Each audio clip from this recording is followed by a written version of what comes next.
আসসালামু আলাইকুম, yummy food collection আপনাদের সবাইকে ওয়েলকাম জানাচ্ছি। আজকের পর্বে বিয়ের জন্য একটা কেক তৈরি করব।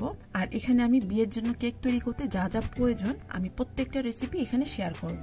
মানে এখানে কেকের রেসিপি সহ ক্রিমের রেসিপি, কেক ডেকোরেশনের লেসের রেসিপি এবং সেই সাথে কেক ডেকোরেশনটাও শেয়ার করব। আশা করছি আজকের পর্বটা আপনাদের ভালো লাগবে। তো সবার প্রথমে আমি কেকটা তৈরি করে দেখাবো। এখানে আমি একটি এগ বিটারের বোলের মধ্যে প্রায় 12টি ডিম নিয়ে নিয়েছি।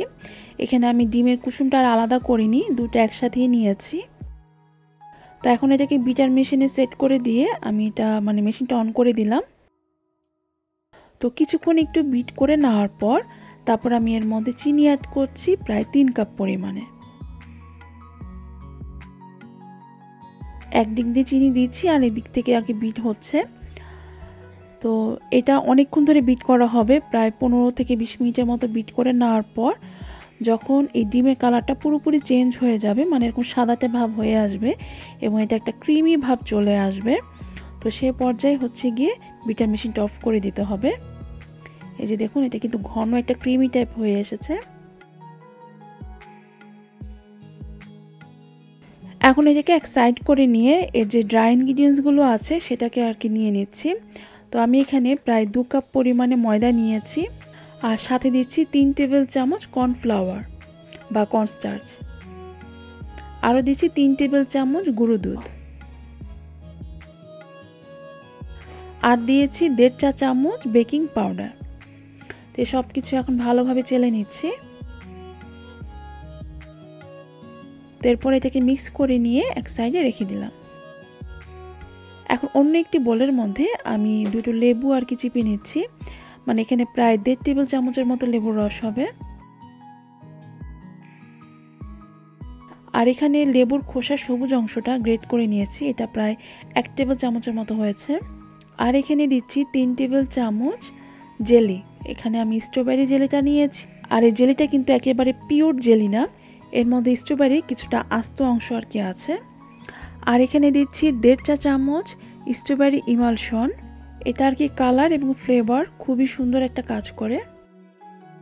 আর কেকের মধ্যে পিঙ্ক কালার আসার জন্য আমি এখানে কিছুটা রেড ফুড কালার দিয়ে দিচ্ছি। তো সব কিছু ভালোভাবে মিক্স করে নিলাম। আর একটা জিনিস অ্যাড করব, সেটা হচ্ছে গিয়ে বাটার। আমি এখানে বাটারটাকে মাইক্রোওভেনে একটু গরম করে নিয়েছি, এতে করে এটা আর কি একটু গলেছে। তো সেখান থেকে আমি 3 চা চামচ দিচ্ছি। তো সব কিছু ভালোভাবে মিক্স করে নিয়ে এখন আমি যেই ডিমের অংশটা যে ফোম করে রেখেছিলাম তো সেটার মধ্যে এটা দিয়ে দিচ্ছি। আর এখন এই পর্যায়ে খুব জোরে এটা মিক্স করা যাবে না, আলতো করে একটু মিক্স করে নিলাম। তো মোটামুটি একটু মিক্স হয়ে গেলে এরপরে এর মধ্যে আমি অল্প অল্প করে ড্রাই ইনগ্রিডিয়েন্টস অ্যাড করব আর এটাকে আলতো করে মিক্স করে নেব। এক্ষেত্রে একদম জোরে জোরে ঘুটে এটাকে মিক্স করা যাবে না, খুবই আলতো করে মিক্স করে নিতে হবে। তো যখন এটা ভালোভাবে মিক্স হয়ে যাবে, এই যে মিশ্রণটা এখন রেডি। তো এই কেকটি আমি একটি 11 ইঞ্চি মোল্ডের মধ্যে আর কি এটা ঢেলে নিচ্ছি। পুরো কেকের মিশ্রণটাই আমি এই 11 ইঞ্চি মোল্ডের মধ্যে ঢেলে নিয়েছি। তো এটাকে একটু ট্যাপ করে নিয়ে আমি এটাকে ইলেকট্রিক ওভেনে বেক হতে দিচ্ছি। আর আমি এটাকে 320 ডিগ্রি সেলসিয়াসে 60 মিনিটের মতো বেক করে নিয়েছি। তো বেক করার পর আমার কাছে মনে হলো যে উপরের পাশটা একটু হালকা আর কি ডার্ক ব্রাউন কালার হয়ে গেছে। তো যাই হোক, উপরের পাশটা আর কি পরবর্তীতে ফেলে দিব। তো টোটাল এই কেকটার ওজন ছিল 1704 গ্রাম। আর উপরের অংশটা ফেলে দেওয়ার পর তারপর এটার ওজন হয়েছে 1651 গ্রাম। ঠিক একইভাবে আমি আরও 2টা ব্যাচে এই কেক তৈরি করে নিয়েছি। 11 ইঞ্চি মোল্ডে আমি ভ্যানিলা ফ্লেভারে কেক তৈরি করে নিয়েছি, সেই সাথে আমি 7 ইঞ্চি মোল্ডেও ভ্যানিলা ফ্লেভারে কেক তৈরি করেছি এবং সেই সাথে 7 ইঞ্চি মোল্ডের মধ্যে আমি স্ট্রবেরি ফ্লেভারেও কেক তৈরি করে নিয়েছি। টোটাল এই সবগুলো কেক তৈরি করতে আমি টোটাল 33টা ডিম ইউজ করেছি।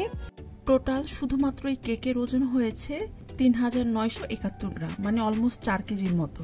তবে এটা ডেকোরেশনের পর এটা আর কি 6 কেজির উপরে হয়ে গিয়েছিল। তো এখন হচ্ছে কি এর ভিতরে আমি যে ক্রিমটা ইউজ করেছি তো সেটা এখন তৈরি করে দেখাবো। আমি এখানে ক্রিম হিসেবে চকলেট মুসটা ইউজ করব, তবে আপনারা চাইলে বাটার ক্রিম বা অন্যান্য ক্রিমও ইউজ করতে পারেন। তো চকলেট মুসটা তৈরি করার জন্য আমি এখানে 2 কাপ চকলেট চিপস নিয়েছি, আর তার মধ্যে হাফ কাপ হেভি ক্রিম বা হুইপ ক্রিম দিয়ে এটাকে ডাবল বয়েলে আমি গলিয়ে নিয়েছি। যখন এই যে এরকম গলা শুরু করবে, তারপর আমি চুলা থেকে এটা নামিয়ে নিলাম এবং এটা অনবরত নেড়ে যাচ্ছি যেন এটা ভালোভাবে গলে যায়। এখন অন্যদিকে একটি বাটির মধ্যে আমি 3 টেবিল চামচ জেলাটিন নিয়েছি, আর তার মধ্যে 4 টেবিল চামচ পানি দিয়ে এটাকে মিক্স করে 15 মিনিটের জন্য রেখে দিব। 15 মিনিট পর এটা যখন একটু জমে যাবে, তারপরে আমি এটাকে মাইক্রোওভেনে 30 সেকেন্ডের জন্য গলিয়ে নিয়েছি। তো গলানোর পরে যে দেখতে এটা এমন হয়েছে। আর অন্যদিকে চকলেটটাও কিছুটা একটু ঠান্ডা হয়ে এসেছে এবং ভালোভাবে গলে গিয়েছে। তো এখন এই চকলেটের মধ্যে সেই জেলাটিনের মিশ্রণটা দিয়ে দিলাম। জেলাটিনটাও এখানে মোটামুটি ঠান্ডা একটু এবং চকলেটটা একটু হালকা ঠান্ডা। তা এখন একটি মিক্সিং বলে আমি প্রায় 1 লিটার হেভি ক্রিম বা হুইপ ক্রিম নিয়ে নিলাম। এখন এটাকে বিটার মেশিন দিয়ে কিছুক্ষণ একটু বিট করে নিব, খুব বেশি বিট করব না, অল্প কিছুক্ষণ বিট করে নেওয়ার পর এখন এর মধ্যে আমি কনডেন্স মিল্ক দিয়ে দিচ্ছি পুরো 1 টিন। এই কনডেন্স মিল্কেই চিনিটার কি মিষ্টিটা কাজ করবে, আর এক্সট্রা চিনি দেওয়ার প্রয়োজন পড়বে না। এখন এটাকে আরো কিছুক্ষণ একটু মিক্স করে নিব। তো এই ক্রিমটা একটু নরম থাকা অবস্থাতে আমি এর মধ্যে সেই চকলেট এবং জেলাটিনের মিশ্রণটা দিয়ে দিচ্ছি। এখন এটাকে আর জাস্ট 2 মিনিটের মতো একটু মিক্স করে নিচ্ছি। তো যখন এই যে ক্রিমটা যে এরকম একটু জমাট বাঁধা শুরু করবে, তারপর এটা অফ করে দিতে হবে।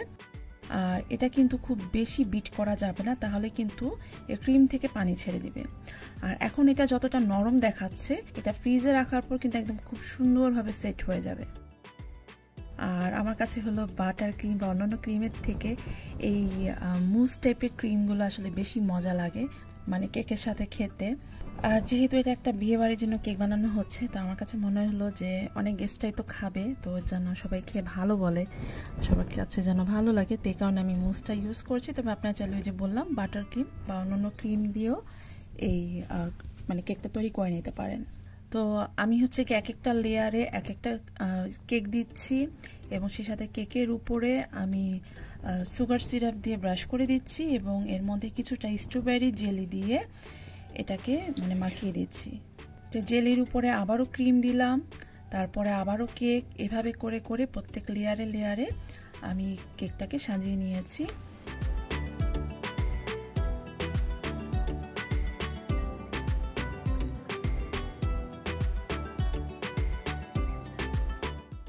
আর এর সাইডেও হচ্ছে গিয়ে সেই ক্রিম দিয়ে দিলাম এবং উপর দিকেও দিয়ে দিচ্ছি।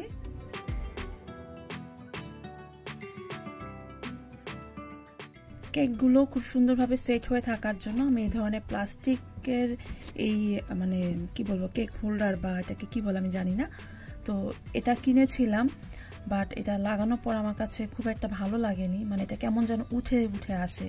যেহেতু এটা উঠে আসে, তো এর চারপাশে যদি আমি ফুল দিয়ে দিতাম তাহলেই হতো, তো আমি আর সেটা আর করিনি। আমি এটা পুরোপুরি উঠে ফেলেছি এবং কেকের এই সাইজ মতো করে আমি মোটা যে স্ট্র আছে সেগুলো কেটে নিয়ে তার ভিতরে এগুলো ঢুকিয়ে দিয়েছি।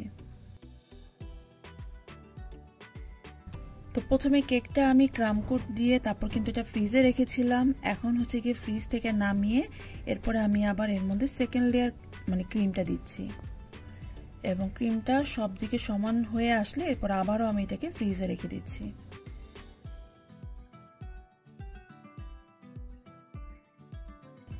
এখন কেকের চারপাশে ডেকোরেশনের জন্য সুগারলেস কিভাবে তৈরি করতে হয় সেটা দেখিয়ে দিচ্ছি।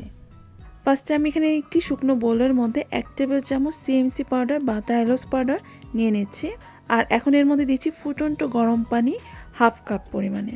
তো এরপরে একটি স্প্যাচুলার দিয়ে আমি ভালোভাবে মিক্স করে নিচ্ছি। এই পর্যায়ে প্রথম দিকে আর কি এটা ভালোভাবে মিক্স হতে চায় না, একটু দানা দানা টাইপের আর কি হয়ে থাকে, তো এতে কোনো ভয়ের কিছু নেই। আপনি কন্টিনিউ আর কি এটা যখন মিক্স করতে থাকবেন, তো একটা পর্যায়ে দেখবেন যে এটা কিছুটা একটু মসৃণ হওয়া শুরু করেছে। তো মিক্স করতে করতে এটা একদম ঘন জেলো টাইপের হয়ে আসবে। তো এখন আমি এটাকে একটু রেস্টে রেখে দিয়েছি 20 মিনিটের জন্য। 20 মিনিট পর এই মিশ্রণটা আরও মসৃণ হয়ে উঠবে। তো আবার এটাকে মিক্স করে নিয়ে এখন আমি এর মধ্যে দিচ্ছি 1 টেবিল চামচ কর্ন সিরাপ। কর্ন সিরাপ দেওয়ার পর এখন আবার এটাকে ভালোভাবে মিক্স করে নিলাম। এখন একটি চালনির মধ্যে আমি নিয়ে নিচ্ছি 4 টেবিল চামচ কর্নফ্লাওয়ার বা কর্নস্টার্চ, আর দিচ্ছি 2 টেবিল চামচ আইসিং সুগার বা পাউডার সুগার। তো এরপরে এটাকে ভালোভাবে চেলে নিলাম। এখন ওই স্প্যাচুলার দিয়ে এটাকে ভালোভাবে মিক্স করে নিব। প্রথম দিকে মনে হবে যে ড্রাই ইনগ্রিডিয়েন্টসটা বোধহয় বেশি হয়ে গেছে, এর মধ্যে পানির প্রয়োজন, বাট এরকম কিছুই না। আপনি এর মধ্যে কোনো রকমের পানি অ্যাড করবেন না। এটা অনবরত মিক্স করতে করতে একটা সময় দেখবেন যে এটা একটু ডো টাইপের হয়ে আসছে। তবে এটা শক্ত ডো হবে না, একটু নরম টাইপের ডো হবে। তো এই মিশ্রণটা এখন রেডি। তো আমি এর মধ্যে কিছুটা কালার দিব। আমি এখানে হোয়াইট কালারটাই ইউজ করছি। আপনারা আপনাদের পছন্দ মতো অন্য যে কোনো কালার এর মধ্যে অ্যাড করতে পারেন।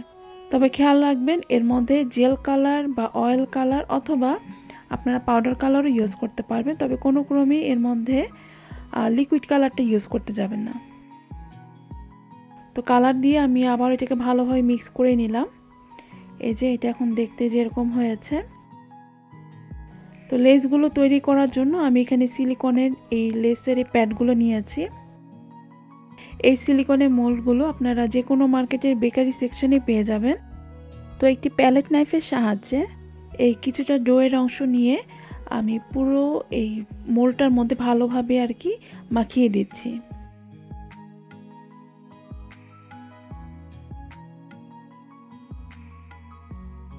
সব দিকে ভালোভাবে মাখিয়ে নেওয়ার পর এখন একটি স্ক্যাপারের সাহায্যে এক্সট্রা যে ডোয়ের অংশগুলো আছে সেগুলোকে উঠিয়ে নিচ্ছি।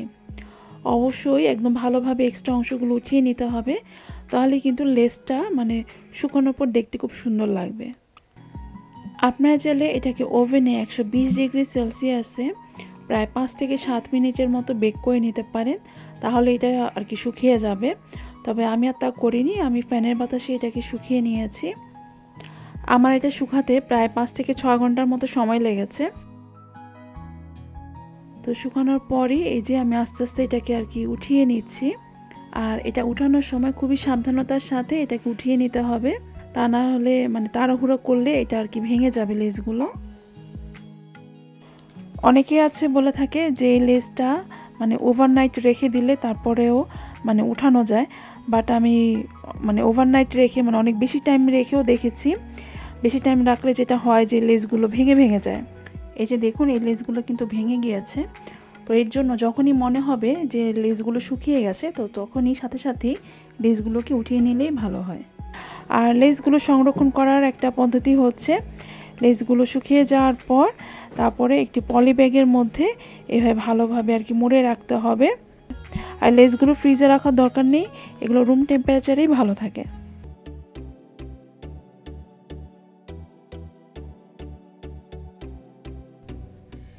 এখন কেকটা ফ্রিজ থেকে বের করে নিয়ে এর মধ্যে আমি এডিবল যে গোল্ডেন পেপারগুলো আছে তো সেগুলো আমি সরাসরি আর কি লাগিয়ে নিচ্ছি। প্রথমে ভেবেছিলাম চারপাশে অল্প অল্প করে দিব, এরপরে মনে হলো যে না, আমি গোল্ডেন পেপারটা জাস্ট একটা সাইডে আমি অল্প একটু দিই, তাহলে ভালো লাগবে।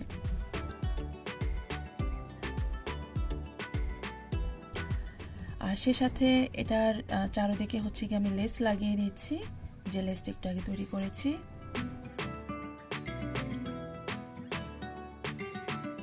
আর কেকের নিচের পার্টটার মধ্যে হচ্ছে গিয়ে পাড়ের যে লেসটা আছে এটা লাগিয়ে নিয়েছি।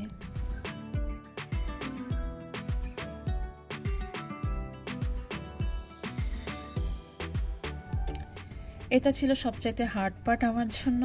বাসায় ওইটা আমি কেউ ছিল না আমাকে হেল্প করার মতো। তো পুরো কেকটা এইভাবে করে দুই সাইডে ধরে নিয়ে তারপর আরেকটা কেকের উপরে বসিয়ে দিলাম। তো খুব ভয় পাচ্ছিলাম যে পড়ে যায় কিনা বা বেঁকাচাকা হয় কিনা। যাই হোক, আল্লাহর মধ্যে কিছু হয়নি, আলহামদুলিল্লাহ। তো এখন দুটো কেক যেন একটার সাথে আরেকটা ভালোভাবে জোড়া লেগে থাকে, এই কারণে উপর দিকে আমি আবার স্ট্র ঢুকিয়ে দিয়েছি। আর একটা কেকের উপরে আরেকটা রাখলে একটুখানি আর কি ফাঁক দেখায়। তো এখানে চাইলে ক্রিম দিয়ে এটা ডেকোরেশন করা যায়। তো আমার কাছে এরকম একটা লেস ছিল গোল্ডেন কালারে, তো ভাবলাম এই লেসটা লাগিয়ে দিই। এটা অবশ্যই এডিবল না, নর্মাল লেস, তো এটাই লাগিয়ে নিয়েছি। কেক ডেকোরেশনের অনেক ধরনেরই মোল্ড পাওয়া যায়, তো সেরকম একটা মোল থেকে আমি যে এই ডিজাইনটা আর কি কেটে নিয়েছি। এটা অবশ্য ফন্ডেটেড ছিল। তো যাই হোক, আমি এখানে সামান্য একটু পানির মধ্যে অল্প একটু গোল্ডেন কালারের অপশান নিয়েছি আর সামান্য এক ফোঁটা একটু অরেঞ্জ কালার মিক্স করে তারপরে এটা হচ্ছে গিয়ে এই ডিজাইনটার মধ্যে অল্প অল্প করে ব্রাশ করে নিচ্ছি। এতে করে সাদা এবং গোল্ডেন দুটো কালারই থাকবে, দেখতে সুন্দর লাগবে। সেই সাথে নামের জন্য আমি এই ধরনের কুকি কাটার দিয়ে এটা কেটে নিয়েছি এবং এর সাইডে হচ্ছে কি সেই গোল্ডেন কালারটা দিয়ে একটা লাইন ব্রাশ করে দিয়েছি। আর এর মিডল হচ্ছে গিয়ে ফুড পেন দিয়ে আমি লেখাটাও লিখে নিলাম, যদিও আমার হাতের লেখা তো সুন্দর না। অন্যদিকে আমি গাম পেস্ট দিয়ে কিছু ফ্লাওয়ার কেটে নিচ্ছি আর এর মধ্যে এখন বলসের যে টুলসটা আছে সেটা দিয়ে নিচ থেকে উপর দিকে এভাবে করে একটু বলটা দিয়ে ঘুরিয়ে দিচ্ছি। এতে করে ফ্লাওয়ারগুলো একটু উঁচু হয়ে থাকবে, দেখতে সুন্দর লাগবে।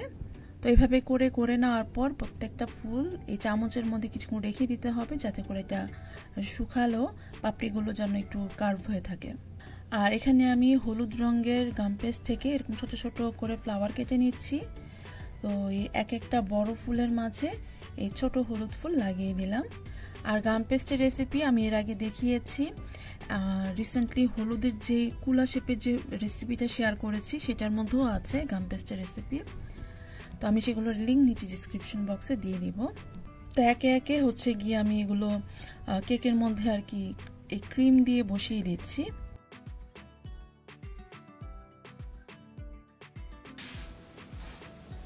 এবং সেই সাথে ডিজাইনের এক সাইডে একটু ক্রিম দিয়ে এই ফ্লাওয়ারগুলো একটু বসিয়ে দিলাম।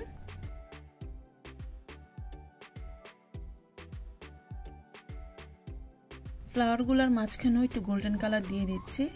এই কেকটা ডেকোরেশনের জন্য আমি এই ধরনের কাপল একটা ডল কিনেছি। ডলটা দেখতে তো খুবই কিউট। তো এই ডলটার মিডলে যেহেতু হোল ছিল, তো এই কারণে আমি কেকের মধ্যে একটা কাঠি দিয়ে তার মধ্যে হচ্ছে গিয়ে ডলটা আর কি রেখে দিয়েছি। আর সেই সাথে কেক ডেকোরেশনের জন্য আমি এই ধরনের কিছু ফ্লাওয়ার কিনি। তো এটার মধ্যে অনেক কিছু ছিল, ছোট বড় অনেক ধরনের তো ফুল ছিল, সেই সাথে ছিল বেশ কিছু লতা, আরও ছিল হচ্ছে গোল্ডেন এবং হোয়াইট কালারের বল, এবং ছিল বেশ কিছু বাটারফ্লাই। তো একটা প্যাকেজে এত কিছু দেখে আমি তো খুবই খুশি। তো যাই হোক, সব কিছু ইউজ করিনি, মানে যেভাবে দেখতে সুন্দর লাগে, যেগুলো চোখে ভালো লাগে, তো সেভাবে করেই আমি ফুল, বল এবং লতা দিয়ে কেকটা ডেকোরেশন করে দিয়েছি। ইচ্ছা ছিল এই সবগুলো ফুল এগুলো সব এডিবল বানানো, বাট আমার তখন বেবি আসলে অনেক ছোট, এখনও তো ছোট, তো আমার পক্ষে আর বানানোটা সম্ভব হয়নি।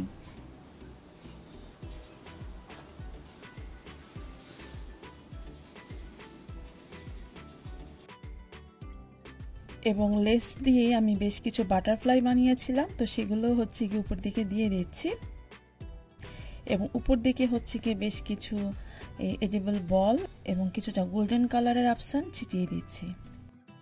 সো এই তো আমার কেকটা এখন পুরোপুরি রেডি। এটা হচ্ছে কি এটার ফাইনাল লুক। এত কষ্ট করে কেকটা বানিয়েছি, আর যদি একটা কমেন্টস না করেন তো কেমন হয়। যারা যারা দেখছেন আমার ভিডিওটা প্লিজ জানাবেন যে কেকের ডেকোরেশনটা আপনাদের কেমন লেগেছে। আমার কাছে তো হোয়াইটের মধ্যে হোয়াইট বা ক্রিম কম্বিনেশন, সেই সাথে গোল্ডেন কালার, সব কিছুই ভালো লেগেছে। আপনাদের কাছে কেমন লেগেছে প্লিজ একটু জানাবেন। আর ভিডিওটা ভালো লেগে থাকলে প্লিজ লাইক শেয়ার করে আমাকে সাপোর্ট করবেন। আজকের মতো তাহলে বিদায় নিচ্ছি। সবাই খুব ভালো থাকবেন। আল্লাহ হাফেজ।